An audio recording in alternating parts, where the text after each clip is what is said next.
Bonjour à tous et ravi de vous retrouver pour votre édition régionale. Dans l'actualité, ce mercredi 12 décembre, les élus ruraux qui ouvrent les portes de leur mairie pour recueillir les doléances de la population. L'initiative a été lancée le week-end dernier et elle est reconduite jusqu'à dimanche. Reportage à Riec-sur-Belon et Saint-Gonnery. La semaine de classe à 4 jours et demi persiste dans quelques communes de la région et les animateurs qui sont en charge d'étapes militent pour obtenir des emplois plus pérennes. Et puis dans ce journal, nous parlerons aussi de l'inquiétude des ligneurs de bar. Ils constatent une baisse de la ressource et ils ne sont même pas sûrs de pouvoir pêcher jusqu'à la fin de l'année. 2 morts, 13 blessés, dont 6 en état d'urgence absolue. Strasbourg et son marché de Noël ont été touchés ce mardi soir par une fusillade. L'auteur des coups de feu est toujours recherché. L'ensemble du territoire a été placé au niveau urgence attentat. Michel Kiry, la préfète de la région Bretagne, a demandé un renforcement des mesures de sécurité. Les patrouilles et les rondes des forces de l'ordre seront intensifiées sur les lieux de rassemblement, comme vous le voyez sur ces images prises au marché de Noël de Brest et de Rennes. Le maire de Brest, François Cuyandre, qui donnait un point presse ce mercredi sur la situation du commerce, a réagi à cette actualité au micro de Sophie Lecroisier. En lien avec les services de l'État, on est en train de regarder comment on va renforcer la sécurité sur le marché de Noël avec un système de vigile renforcé. Peut-être, on est en train d'en discuter, peut-être des fouilles de sacs, mais ça restera un lieu accessible, hors de question de le fermer, et un lieu bon enfant où il fera bon devenir. Et plusieurs députés européens bretons comme Gilles Pénel, Isabelle Thomas, Jean Arthuis ou encore Alain Cadec étaient à Strasbourg ce mardi soir. Le président du conseil départemental des Côtes-d'Armor venait de quitter son hôtel qui se trouve à 50 mètres du lieu des tirs. Il venait de rentrer dans une brasserie quand il a été prévenu des événements. Il a dû rester à l'intérieur de l'établissement jusqu'à 2 h du matin. D'autres élus ont également été confinés au sein du Parlement. Les maires ruraux seront-ils la solution à la crise des gilets jaunes ce lundi? Dans son allocution, le président de la République a annoncé un tour des maires de France. Les élus seront aussi intégrés dans les débats du territoire qui doivent être lancés. Mais dès la semaine dernière, l'association des maires ruraux a proposé aux édiles d'ouvrir des cahiers de doléances dans leur mairie. À Riec-sur-Belon et Saint-Gonnery, le reportage de Fanny Cocognier et Karine Chevrolier. Il y a les sujets des petites retraites. Il y a le sujet des 80 km/h, le manque de considération du monde rural. Ce lundi, Claude Viette, maire de Saint-Gonnery, 1100 habitants, a ouvert une permanence pour recueillir les doléances de ses administrés.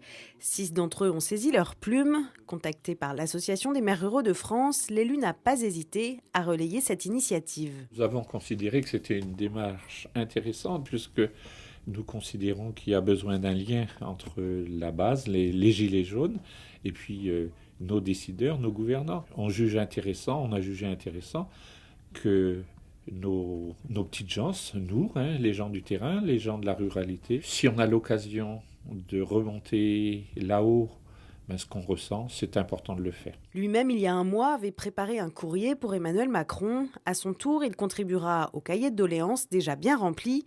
Dans le Morbihan comme dans le Finistère, une trentaine de communes ont accepté d'ouvrir des cahiers de doléances. Certains sont encore bien vides, comme à Riec-sur-Belon, 4200 habitants, où seule une personne y a contribué, mais d'autres outils devraient permettre l'expression citoyenne. Le président de la République, lundi soir, a évoqué cette volonté d'ouvrir les débats et de faire des maires les animateurs de ces débats. Moi, je dis très bien. Déjà, c'est une façon de reconnaître que les maires sont bien utiles, parce que le président de la République n'a pas forcément montré beaucoup de signes dans ce sens-là ces 18 derniers mois. Mais donc, allons-y, pourquoi pas. Reste à savoir que ces débats-là, qu'est-ce qu'on veut qu'il en ressorte? Si c'est une forme d'exutoire à la colère, c'est très bien, mais c'est pas forcément très constructif. Et puis, il ne faut pas que ces débats-là soient une façon d'exonérer l'État de ses propres responsabilités. La justice fiscale, c'est pas à l'échelle des communes qu'on va la régler seule, très loin de là. Par contre, qu'on construise à l'échelle locale des solutions pour plus de mobilité, plus de bon aménagement du territoire, plus de réflexion sur les services publics, oui, là, ça peut être très utile. Les maires espèrent désormais que ce rôle qu'on leur attribue soit vraiment utile et que le président s'empare réellement des sujets mis sur la table. Et nous continuons à faire le tour de l'actualité dans la région. Tout de suite, vous retrouvez votre chronique La Bretagne en 5 infos, préparée aujourd'hui par Benjamin Bréon. Les éoliennes flottantes de Groix et Belle-Île sont sur les rails. Le projet de ferme pilote vient de recevoir un avis favorable de la commission d'enquête, de bon augure avant la décision du préfet attendue au premier trimestre 2019. Objectif, tester les conséquences d'une telle implantation du point de vue des activités maritimes comme les transports ou la pêche et de l'écosystème. La mise en service des 4 éoliennes est prévue pour 2021. 20 ans qu'il l'attendait, l'association des irradiés des armes nucléaires vient d'obtenir de la justice la levée du secret défense sur un rapport de la marine sur les conditions de travail des salariés chargés des armes nucléaires destinées aux sous-marins de l'île Longue. L'enjeu est de taille, en particulier sur l'absence ou l'insuffisance de la protection des personnels au moins jusqu'en 1996. Cela fera pile 40 ans ce jeudi. Le 13 décembre 1978, un dock caréneur flambant neuf s'échouait sur les rochers de Saint-Guénolé dans le Finistère. Long de 200 mètres et large de 45, mais affichant un tirant d'eau de seulement 1,50 m, il avait littéralement glissé sur les rochers, ne s'arrêtant qu'à quelques mètres des maisons. Toutes les tentatives de remorquage allaient s'avérer vaines et le bâtiment sera finalement démantelé sur place. Une histoire racontée par les témoins de l'époque sur le télégramme.fr. Un centre breton au sommet, le réalisateur Christophe Honoré, né à Carhaix et grandi à Rostrenain, a obtenu ce mercredi le prix Louis Deluc, considéré comme le Goncourt du cinéma pour son film Plaire, aimer et courir vite, histoire d'amour entre deux hommes sur fond d'épidémie de sida dans les années 90. Les 4 premiers noms de la programmation Dark Rock 2019, qui se tiendra du 7 au 9 juin à Saint-Brieuc, sont tombés. Au menu, la chanson de Charlotte Gainsbourg, le hip-hop de L'Homme Pâle, la pop d'Angèle et les sonorités caraïbes de Delgrès. Une quarantaine de noms doivent encore être annoncés, mais les billets ont été mis en vente ce mercredi.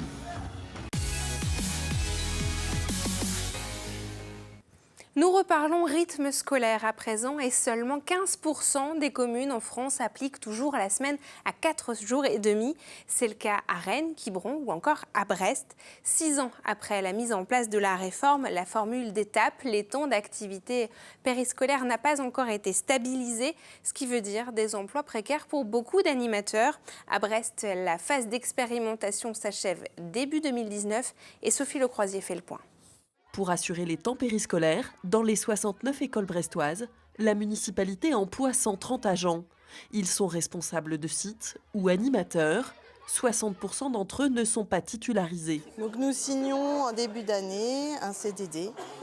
Voilà, et nous espérons chaque année le renouvellement de ce CDD. Donc c'est la 6e année de nos contrats. Nous sommes donc des contrats précaires à 60-80%. Moi je suis là depuis 10 ans à la mairie. On construit nos familles mais dans le stress, de savoir que demain peut-être on sera à la porte. Envoi de courrier au maire, information aux parents, préavis de grève.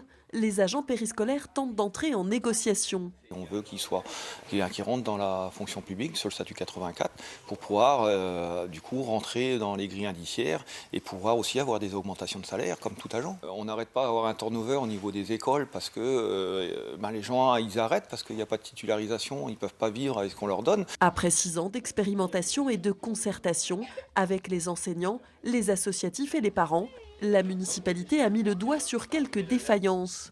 Les objectifs souhaités par la politique éducative ne sont pas tous remplis. La ville reste sur les 5 matinées, donc les TAP vont être conduits, mais peut-être pas sur cette formule-là. On aimerait qu'il y ait effectivement une stabilité par école, d'équipe. Il faut aussi se rendre compte que les postes d'animateurs, c'est des postes d'étudiants. Et il faut aussi qu'on ait cette flexibilité. Il faut qu'on ait des associations qui puissent investir à un moment de l'année. Au départ, il y avait une 50aine d'associations.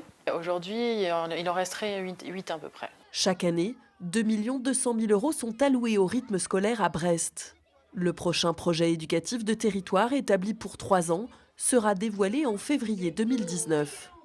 Et les agents périscolaires contractuels devraient renforcer leurs actions. Un préavis de grève sera lancé dès la reprise des classes en janvier à Brest si des négociations ne sont pas enclenchées.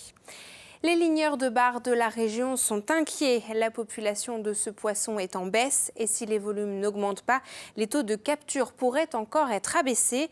Alors va-t-il falloir interdire la pêche au bar pour les professionnels comme cela se fait en Irlande? Explication avec Frédéric Lorenzo. Le poisson roi sera-t-il absent des tables de fête de fin d'année? C'est possible.